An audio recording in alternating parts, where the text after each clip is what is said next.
Assalamualaikum warahmatullahi wabarakatuh. Di dalam bahasa pemrograman PHP terdapat sebuah function yang bernama array merge recursive.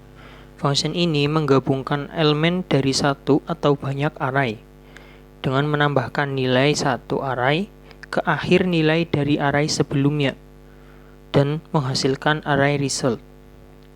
Jika array input memiliki indeks string yang sama, maka nilai dari indeks ini akan digabungkan ke dalam sebuah array.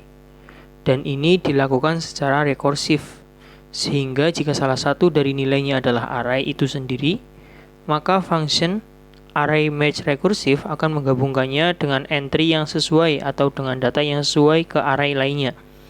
Namun jika array-nya memiliki indeks numerik yang sama, maka array selanjutnya tidak akan menimpa nilai array original, tetapi akan ditambahkan, ya. Jadi array merge recursive ini sebenarnya sama seperti function array merge. Hanya saja perbedaannya, jika pada array merge ketika ada indeks string yang sama, maka indeks string yang lama akan ditimpa dengan indeks string array selanjutnya.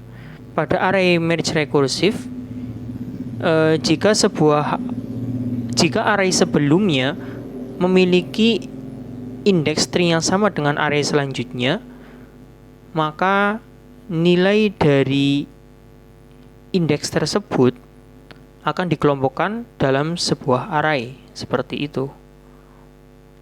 Dan ini akan dilakukan secara rekursif.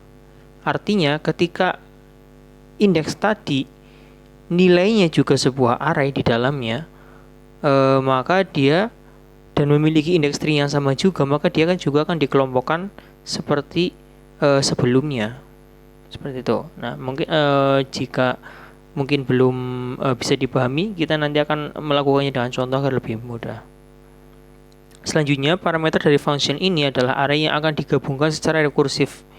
Nilai yang dikembalikan dari function ini adalah berupa array yang telah digabungkan dengan argumen lain. Jika function ini dipanggil tanpa argumen apapun, maka akan mengembalikan array kosong. Sejak PHP versi 7.4.0, function ini dapat dipanggil tanpa parameter apapun, tapi umumnya dipanggil dengan minimal satu parameter. Oke, kita langsung ke contohnya saja. Nah, di sini saya memiliki sebuah variabel A dan variabel B, di mana keduanya merupakan sebuah array, ya. Variabel A memiliki nilai array 1, 3, 5. Lalu di sini terdapat indeks 3 yang mana nilainya juga sebuah array dengan indeks di dalamnya berupa A, B, dan D dengan nilai 11, 13, dan 23. Artinya nilai dari array ini di dalamnya terdapat sebuah array lain seperti itu. Lalu variabel B di sini juga merupakan sebuah array, atau ini kita buat seperti ini saja biar lebih mudah dipahami.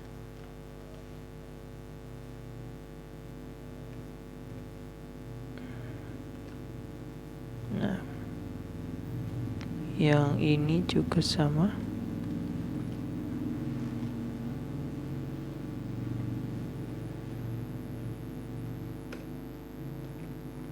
Oke.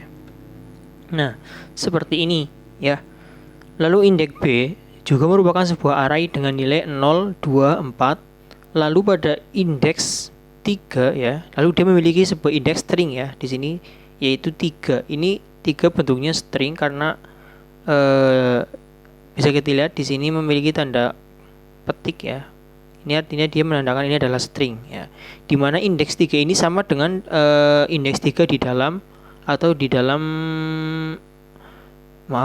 dimana indeks 3 ini, string 3 ini sama dengan indeks string 3 di variabel A, ya.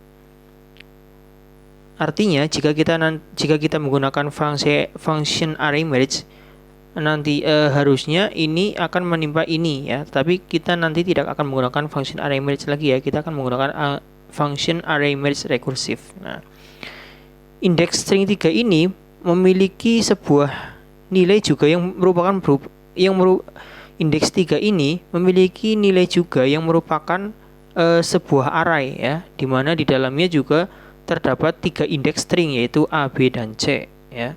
Sedangkan pada variabel A indeks 3 ini memiliki nilai berupa array yang indeksnya A, B, dan D ya. Jadi di sini ada dua indeks string lagi yang sama, yaitu A dan B.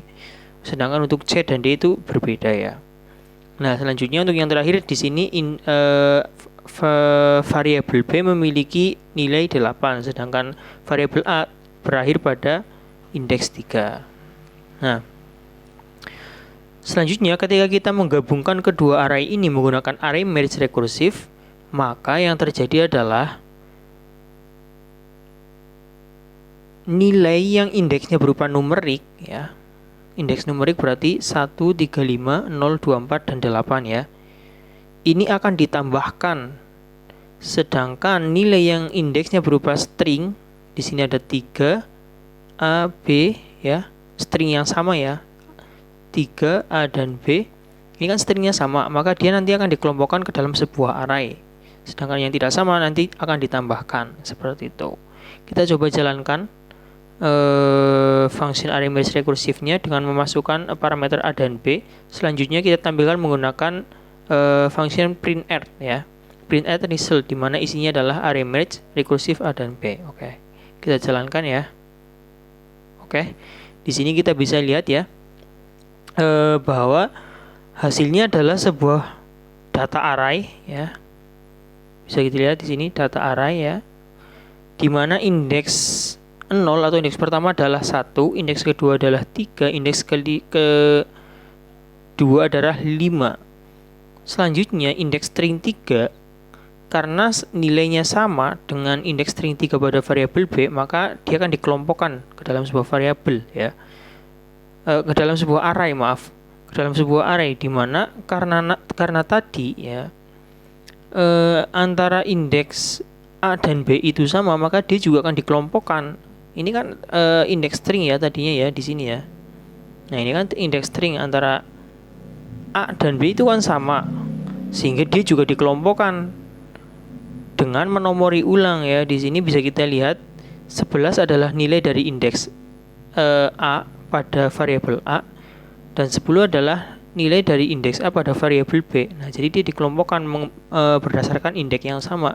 Di sini 13 adalah nilai dari indeks B pada variabel A, dan 12 adalah nilai dari indeks B pada variabel B. Nah, sehingga karena memiliki nilai indeks yang sama, ini dikelompokkan ya. Ini bisa kita lihat di sini A artinya dia adalah indeks A ya. Sedangkan untuk indeks string yang tidak sama akan ditambahkan seperti ini ya. Artinya indeks 3, string 3 itu memiliki nilai array di mana A, B, D, dan C ya. Kenapa enggak urutan ya? Karena menggabungkan nilai terakhir dari array sebelumnya, seperti itu. Jadi tidak mengurutkan berdasarkan abjad ya, tapi berbeda ketika indeksnya berupa indeks numerik, maka dia akan diurutkan ya. Lalu, nah di sini bisa kita lihat ya, padahal di sini 3, karena ini berubah string, maka untuk numeriknya, penomoran numeriknya kita akan dilanjutkan di sini 4, 5, dan 6. Sehingga datanya ini berupa array baru yang susunannya seperti ini. Nah, bagaimana jika parameternya kosong? Ya, kita coba contoh. Di sini parameternya kosong kan saja seperti ini. Maka akan mengembalikan nilai array kosong ya. Bisa kita lihat di sini dia mengembalikan array kosong.